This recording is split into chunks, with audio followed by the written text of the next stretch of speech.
Y we should say no to others. हमें लोगों को ना क्यों करना चाहिए और क्या ये एक अच्छी आदत है?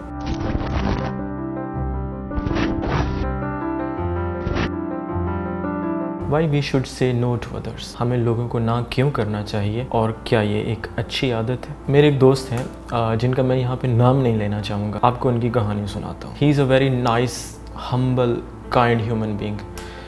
एक अच्छा इंसान, एक इतना अच्छा इंसान कि यू कैन जस्ट इमेजिन कि जो एक काइंड बंदे की डेफिनेशन होगी ना, तो ही इज़ एग्जैक्टली दैट। लोगों के काम भी आता है, लोगों की हेल्प भी करता है और बुरे टाइम में दोस्तों का ख्याल रखता है, उनके दुख सुख में साथ होता है और ही इज़ वेरी फ्रेंडली गाय।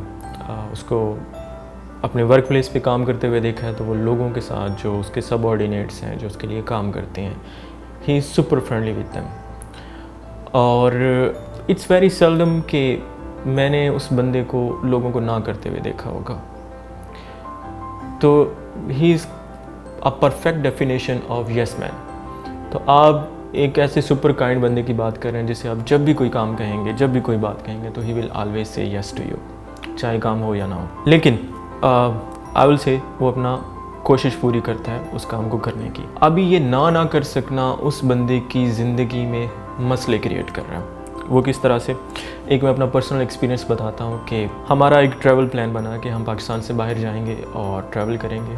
तो he just sent me his passport immediately for visa. तो पासपोर्ट आया तो पता चला कि उनका पासपोर्ट एक्सपायर होने वाला है, 3 मंथ से कम है, तो मिनिमम 6 मंथ की वैलिडिटी रिक्वायर्ड थी। तो वो ना होने की वजह से हमें ये करना पड़ा कि हमने उन्हें कहा कि आप अपना पासपोर्ट अप्लाई कर दो दोबारा। तो मे बी जो इनिशियल एक्साइटमेंट थी, ही सेड यस, और बाद में रियलाइजेशन आई कि मुझे तो ये काम करना है, मुझे वो काम करना है। एंड देन उनका बिहेव थोड़ा सा चेंज हुआ। उन्होंने मुझे ना नहीं की, लेकिन ये किया कि पासपोर्ट ऑफिस 2 दिन के डिले से गए। And when I started calling him to know कि क्या पोजीशन है, क्या कर रहे हो, उसने मेरी कॉल नहीं ली और that went on for multiple days. अब what I can understand is मेरे वो दोस्त जो हैं वो मुझे ना नहीं करना चाह रहे, बिकॉज इससे उनका जो काइंड पर्सन का जो इमेज है वो ख़राब होगा। और ये वो जानते बूझते नहीं कर रहा, लेकिन उससे हो रहा है। और जब ये ऐसी सिचुएशन में जब हमें भी डाला जाए तो हमें लगता है कि ना कर लेना एक अग्रेसिव काम है, एक गुस्से वाला काम है, एक किसी को, जैसे आप जब किसी को ना करते हैं तो आप उसको रिजेक्ट कर रहे हैं। But it's not always like that.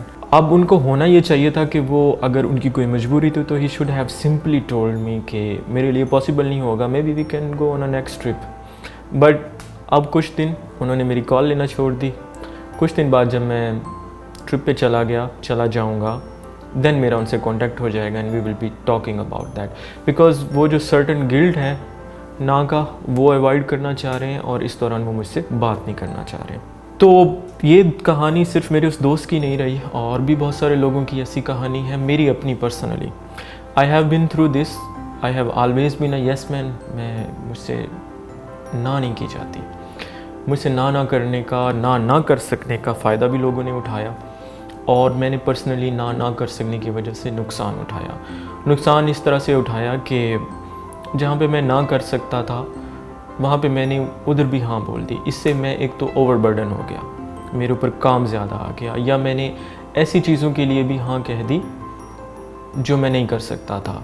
तो इवेंचुअली जब मैं वो काम नहीं कर पाया, तो वो जो जिस बंदे ने भी मुझे कहा, चाहे वो फैमिली से हो, कोई दोस्तों में से हो, सोशल कॉन्टैक्ट्स में से हो, बिज़नेस कॉन्टैक्ट हो, तो दैट पर्सन अल्टीमेटली डिसअपॉइंट हुआ। अगर मैं उसको ना कर देता तो वो अपना काम किसी और तरीके से कर लेते, उनका काम किसी और ज़रिए से हो जाता, लेकिन वो मेरे इंतज़ार में रहे, और उस इंतज़ार में रहने की वजह से उनके वक्त का नुकसान हुआ, और personally I lost my reputation. तो सवाल ये है कि आप ना क्यों करें? ये हम सब के साथ होता है। ये एक बहुत अच्छी नोबल बात है कि अगर आप किसी दूसरे की ख्वाहिशात को, किसी और की सेटिस्फेक्शन को, किसी और की खुशी को अपनी खुशी से ऊपर रख रहे हैं और आप उसके लिए कुछ कर रहे हैं, तो यू शुड डू दैट। जब भी मुमकिन हो आप ऐसा करें। लेकिन हमेशा हमारे लिए ऐसा पॉसिबल नहीं होता कि हम दूसरों के लिए हर टाइम कुछ कर पाएँ। तो ऐसी सूरत हाल में हमें ना कहना पड़ता है। अगर हम लोगों को हमेशा हाँ करते रहेंगे तो हम ओवरबर्डन हो जाएंगे, और इतने ओवरबर्डन हो जाएंगे तो अल्टीमेटली हम अपनी ज़िंदगी नहीं गुजार पा रहे होंगे। वो कहते हैं ना कि दूसरों को खुश रखने वाला इंसान कभी खुद खुश नहीं रहता। बहुत सारी फैमिलीज़ में कोई घर का ऐसा मेंबर होता है जो हमेशा छोटे बहन भाइयों को, वालिदैन को, दूसरों को खुश रखने में लगा रहता है, लेकिन कभी वो खुद खुश नहीं होता। बहुत सारे लोग ऐसे होते हैं कि जो ना सिर्फ फैमिली बल्कि फैमिली से बाहर हर किसी को खुश करने में लगे रहते हैं, लेकिन कभी वो खुद खुश नहीं रह पाते। जब आप कैपेबल नहीं होंगे ना कहने के, आप हर किसी को हाँ कह रहे होंगे, शायद कुछ दूसरे खुश रहें, शायद कुछ लोग आपसे ना खुश भी हों। वो ना खुश इसलिए होंगे कि आपने हाँ तो कह दी लेकिन आप उनका काम नहीं कर पाए, आप अपने प्रॉमिसेस पर पूरा नहीं उतर पाए, तो तब भी लोग आपसे ना खुश होंगे। आप खुद भी खुश नहीं हैं, अल्टीमेटली लोग भी आपसे ना खुश होंगे। और ऐसा करते करते ऐसे में आप खुद कहीं खो जाएंगे, आपकी अपनी रियल वैल्यू ख़त्म हो जाएगी। एक्सट्रीम केसेस में लोग खुद बहुत एम्प्टी फील करना शुरू कर देते हैं। वो खुद अपने आप को अंदर से एकदम खाली महसूस करते हैं, ना खुश, उन्हें कुछ अच्छा नहीं लग रहा होता, लेकिन वो हमेशा दूसरों को हाँ कह रहे हैं और उनके लिए कुछ ना कुछ करने में लगे हुए हैं। एक मिसाल है ना कि चिराग तले अंधेरा, तो वो वाले चिराग बन जाते हैं जिनकी रोशनी से दूसरा फ़ायदा उठा रहे होते हैं, लेकिन उनके अपने पास रोशनी नहीं होती। तो जनाब, हम ना कैसे कर सकते हैं? हाउ टू से नो? सबसे पहले से इट स्ट्रेट फॉरवर्ड। मुश्किल होगा, एक बार मुश्किल होगा, 2 बार 3 बार, लेकिन आप जब स्ट्रेट फॉरवर्ड किसी को ना कर देंगे तो अगला बंदा भी समझ जाएगा कि he is not able to do that. और इसका फ़ायदा ये होगा कि अगला बंदा आपकी वजह से इंतज़ार में लटका नहीं रहेगा। अल्टीमेटली वो अपना काम किसी और तरीके से कर लेगा और आपकी रिलेशनशिप पे बुरा असर नहीं पड़ेगा। दूसरा ना करने का तरीका ये है कि टू बी नाइस, ना एकदम से मतलब बिल्कुल रूड तरीके से ना मत करें। Be kind to that person. आप उसको बता सकते हैं कि ये काम मैं अभी नहीं कर सकता, but maybe I can do that in future.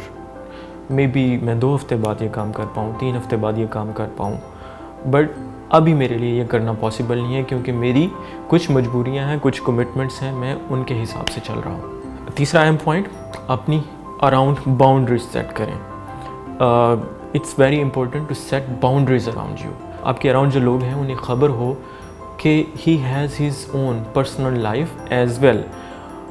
उससे मुराद ये है कि फ़र्ज़ कर लेते हैं कोई वक्त ऐसा होता है, आप अगर मेरी तरह से रात के आवर्स में काम करते हैं तो दिन में सो रहे होते हैं, दिन में आपका फ़ोन साइलेंट होता है, तो दूसरों को ख़बर हो कि दिन में ये बंदा कॉल नहीं लेता, दिन में ये बंदा अवेलेबल नहीं होता, जब ये जागेगा तो ही विल कॉन्टेक्ट अस।